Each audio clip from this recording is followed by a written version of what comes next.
believe that mob out there. Seems that things have worsened, Suetonius. How can they get any worse? I don't know. Who do we send out there? Gallius. I would have thought by now he would have been able to bring things into order and under control. How can we be such fools? I should have done this myself. A little late for that, my friend. I'd rather face this mob out here than I would Pilate. He's on his way from his chambers. So I've heard. It does not look good. We'll have our hits for this. Hail, Pilate! Hail, Pilate! Welcome! Welcome! You dare say to me welcome? I'm forced to make an all-night ride as it is from Caesarea a week early before the Passover. Now some aide wakes me up in the middle of the night because Caiaphas insists that this Jesus of Nazareth, this carpenter's son from Galilee, be interrogated as soon as possible, even before dawn. And you say to me, welcome! What is the meaning of this outrage? How many cohorts did I leave here in Jerusalem to keep order at the Passover? 2, sir! And with 2 cohorts of the most powerful army in the world, you cannot keep together a bunch of religious fanatics because of one Jesus of Nazareth. And now Barabbas goes free to kill more of my officers. Suetonius, how many of my officers are not here tonight? They're dead! And some of them were close to you.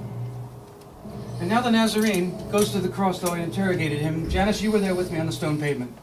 4 times, and 4 times we found nothing worthy of death. But that mob out there clamored more loudly for Barabbas.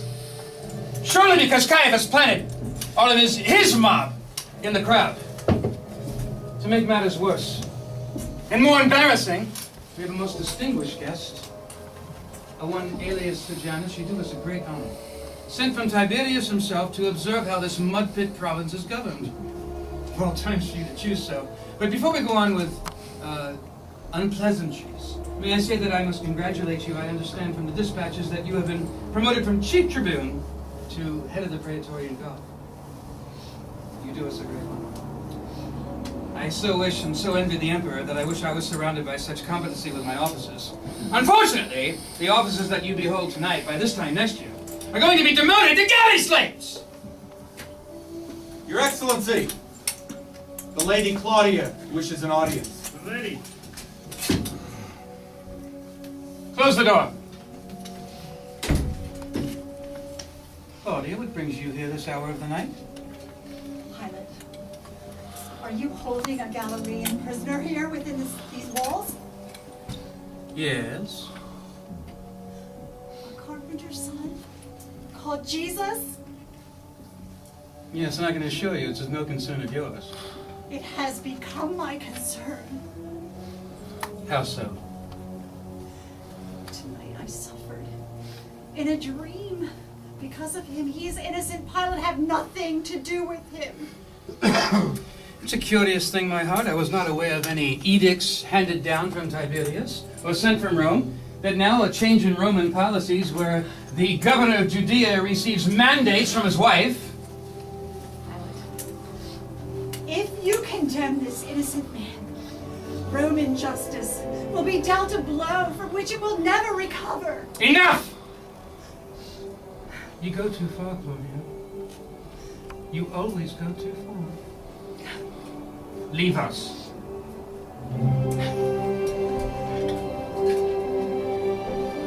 Beware, my husband. If you condemn this innocent man, you will be known throughout the centuries as the one under whom he has suffered needlessly because of his innocence.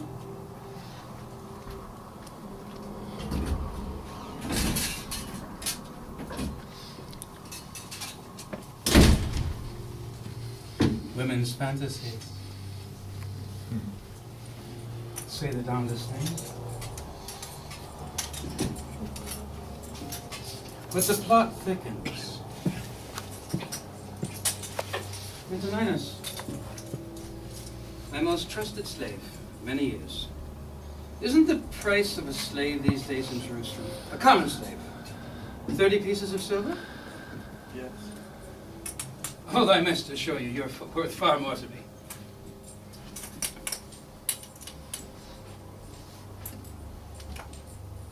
Gaius Lentulus Suetonius. Your Excellency. Legate of legates. Tribune of tribunes. Legionnaire of legionnaires. Pilate's aide in my absence.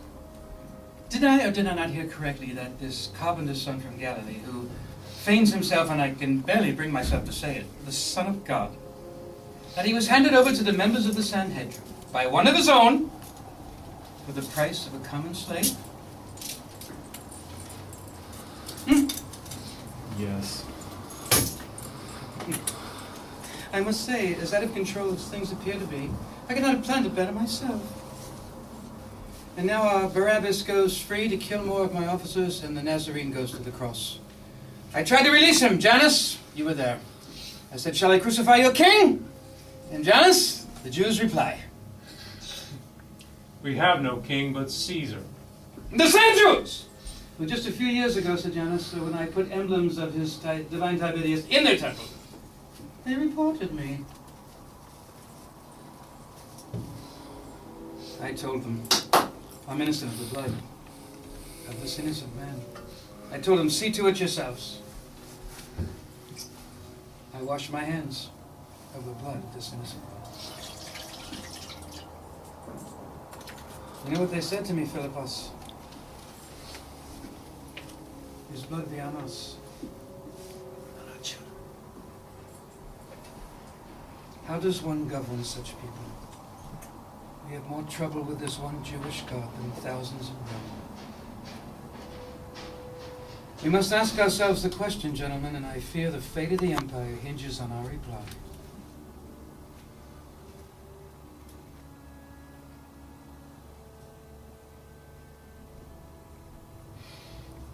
What if this Jesus is who he says he is?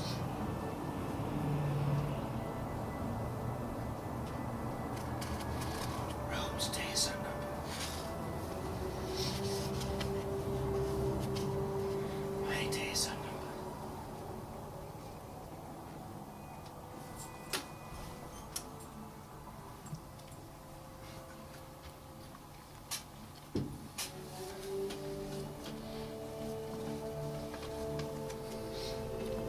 Sentry, show these people what happens to those who defy the authority of Rome. On your feet! Recorder, send a dispatch immediately to His Eminence, the Governor of Syria, alias Lamia, requesting that he send us his legion post haste to Jerusalem, that I might restore order in the city. Make him aware that I know that it's a 3 days march, but that his old friend Pilate would be most grateful if he would give this kind gesture. When you send the dispatch, make sure you send it double armed, double guard. Send out the decoy on the eastern road that zealots take too keen an interest in our whereabouts on the southern route. No fanfare, not even a drum. And assure His Eminence that I will have order restored in Jerusalem by the end of the week.